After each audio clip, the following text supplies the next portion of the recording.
Hey, what's up, everybody? Video 44 coming at you with another video. All right, so it's some play-in tournament games coming up in a few hours, and I wanted to talk about one of them because I just did homework on it.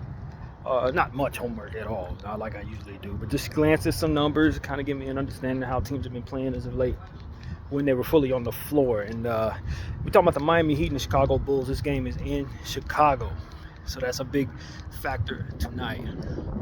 One thing that I'm looking at in regards to this game, and this is very important, is the last time that the Miami Heat were on the floor together, they dropped 153 points. 10 players in double figures. I don't think I've seen 10 players in double figures since I've been paying attention to stats. That's not something you see very often. So I think if they do anything like that, Chicago could potentially be in some real trouble. Even though their game is in their building, I still think it's a damn good chance that type of production will not be matched by the Chicago Bulls. The Miami Heat have been playing terrible. Aside from that, to be honest with you, they have not been a good team over the last month and a half. And Chicago, on the other hand, has been impressive to me, especially as a Laker fan, given the fact they won both of those games against us and really used their athleticism against us. But I think that was a matchup determining bit of success in a lot of cases. I think the Lakers will have trouble with a lot of players that have teams that have multiple athletes at the wing position and players that can get others involved in multiple positions like the Bulls have. So I just think the Bulls attack us in a certain way that didn't really favor us. But nevertheless, I was able to see them in both of those games at the end of the season, as of late, that is. And Chicago looked very impressive. So I think for me, though, I look at this situation, I say, okay, Spoelstra is really difficult to deal with in these situations. He does a lot with a little at times. I'll let that pass by.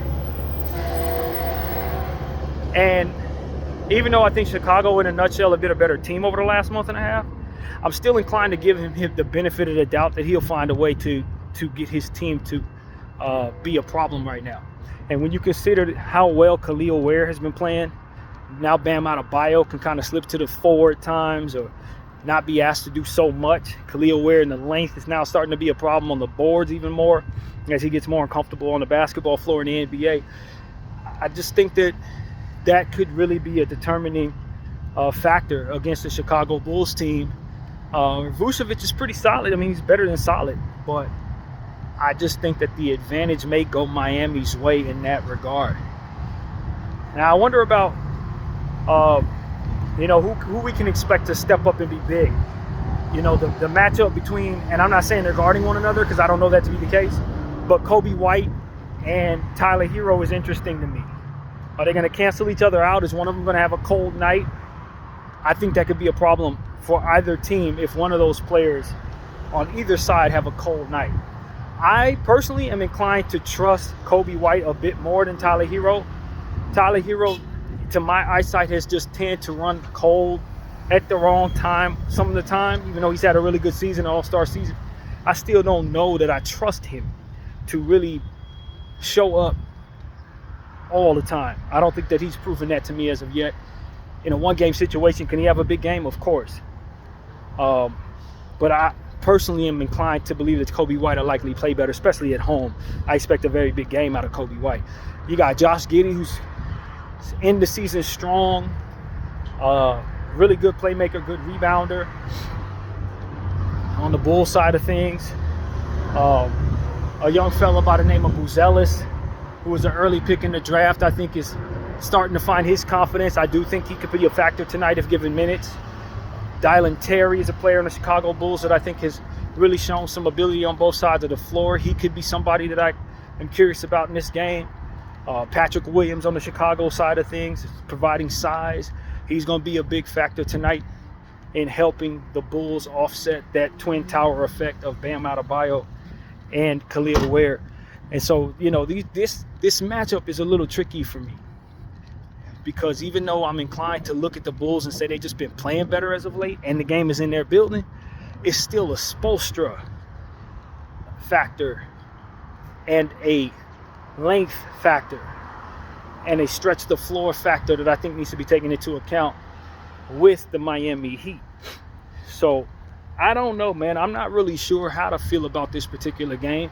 And because it's a one and done, you go home if you don't win it kind of game, I'm inclined to look at several factors that I think could determine whether or not a team is a good bet. One of the factors is home court advantage. The crowd is behind the Chicago Bulls, and that could be a real thing for the role players of the Chicago Bulls versus the role players of the Miami Heat. How well is Pelle Larsson going to play if he gets opportunities? What type of game are they going to get out of Andrew Wiggins in Miami? If he's going to be a 25, 30-point scorer, it could pretty much put an end to Chicago's season. But if he's having a bad shooting night, or if he's being lethargic in any way, that could sway things towards Chicago, in my opinion, depending on how the other Heat are showing up. So it's a lot of things to consider in this particular matchup. Miami Heat have Jaime Jaquez down there. How well is he going to play in this particular matchup on the road? Is he going to have a pedestrian game, or can he be a standout with the minutes provided? It's just a lot of things that I'm not really sure about as a person who doesn't follow these teams very closely. So I'm not going to sit here and act like I have all the confidence in the world. I picked Atlanta to win against Orlando. Orlando blew them out. So I'm not sitting here saying I know much. But what I can say is that in my mind's eye, this is a very close one-game situation. And if you're trying to pick one team of these two, either one of these teams could likely win a series against one another. It's pretty damn even in my mind. Neither one of these teams are especially great in any way, and neither one of these teams are especially terrible, in my opinion. Not in comparison to one another. They're pretty comparable. So that's really what comes to mind for me. Do I trust the Miami Heat on the road with some young players and a few guys that have been around a little while, but nothing too crazy outside of Bam Adebayo and Andrew Wiggins? Not a whole lot of experience there. And I look at Chicago and I say they got the same problem. Vucevic has been around. I don't remember if they said Lonzo's back. I think Lonzo may be back. I think they said he was day-to-day. So that could be an interesting piece in a one-game situation, depending on how well he's playing. Just label me ignorant as it pertains to how well he's doing right now or how healthy he may be. I just don't know. But there are multiple playmakers down there for Chicago Bulls that really concern me if I'm Miami. If Lonzo's out there, now you're talking about Kobe White can play make a little bit. Obviously, Josh Giddey's a nice playmaker. They're finding stuff out of multiple people. Buzelis can finish plays. It becomes a situation where they play off one another pretty well, and they utilize their athleticism in the open court pretty well. They can steal the ball. Sneakily, they're a pretty decent defensive team. They get out in transition very well and run the ball. Athletic, my Chicago team. So there's a lot of things about the Chicago team that I look at and I say, I don't doubt that there's a good confidence behind their fan base that they can win this game in their building. And so for me, I just wonder what could be the determining factor. I have more questions about this matchup than I do certainty about this pick. Depends on how guys play. I don't know how consistent we can expect some of these Miami Heat role players to be in this situation with the game on, with the season on the line. Win or go home. Are they going to show up? And so that's really my thing. I don't really know. With Chicago, same thing, obviously. Some of these role players, Kobe White, are you going to outplay these guys? Or do they have Vucevic playing better tonight than Bam Adebayo? I'm inclined to think Bam Adebayo on most given nights is probably going to outplay Vucevic in a lot of cases, but in a one-game situation, it just may not be the case. Is that length of those two centers in Miami going to disrupt what Chicago is going to provide in their lineup down there with guys like Patrick Williams and Vucevic? And so that's really what it is for me. I really don't know. I'd be lying if I said I was certain. I'm not.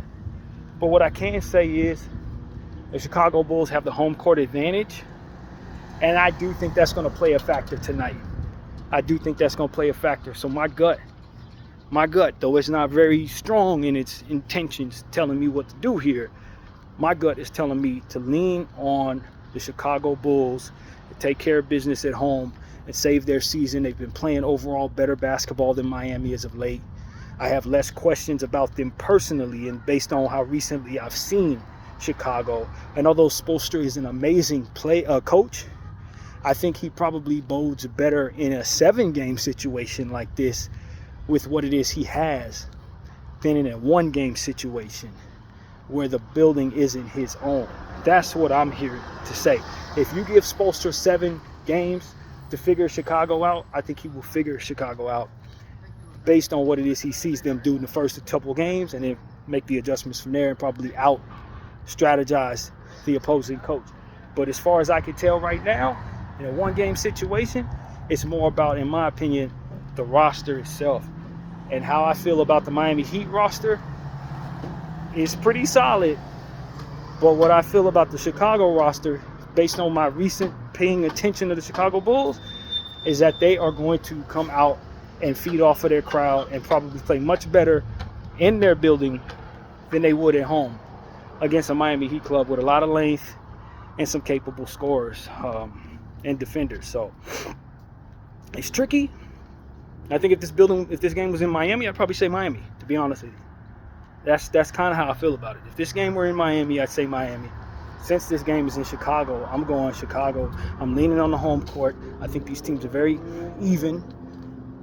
I think either one of them are more than capable of being pushed over, if I'm being completely honest with you, which is why they're in the 9th or 10th spot in the Eastern Conference. So nothing would really surprise me. I hope for a nice game, a good game, but I'm leaning on that Chicago crowd to kind of carry their season forward and give them an opportunity to go up against the Orlando Magic. That's what I think is going to happen. I think Miami's going to go home. I think they have their own pick. If they do have their own pick, I think they could potentially benefit from a nice player in the middle of the first round, something like that, or a late lottery or whatever it would be for them. So that's really my take on that game. The Miami Heat are more than capable of winning this basketball game, in my opinion. But I just think that Chicago Bulls, having home court advantage, also being very capable of winning this game, will ultimately get the edge there. BDF 44, I thank y'all for watching.